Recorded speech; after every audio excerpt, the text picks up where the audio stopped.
काय अर्ज होता, सुनावणी किती टप्प्यात झाली आणि आता कोर्टाने ऑर्डर काय केली ती आम्हाला सांगा. काल ॲडव्होकेट नितीन गवारे साहेब यांनी या प्रकरणामध्ये जो तक्रारदार आहे शिवराज देशमुख याच्या वतीने युक्तिवाद केलेला होता.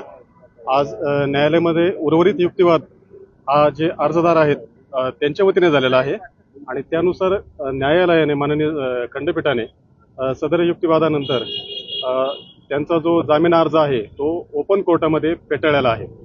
कुठल्या कुठल्या बेसवर म्हणजे ओव्हरऑल हा जो अर्ज होता तो मूळ कधी केला गेला होता, कुणाच्या वतीने केला गेला होता आणि सगळ्याच बाजूने म्हणजे तुम्ही एकटे सांगताय हा जो अर्ज आहे हा मुळात जो एक तक्रारदार आहे शिवराज देशमुख म्हणून यांच्या वतीने अर्ज केलेला होता.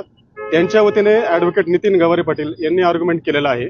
आता याची जी जामीन रद्द करण्याची जी सविस्तर कारणं आहेत ती न्यायालयाच्या निकालपत्रामध्ये पुढे येतीलच.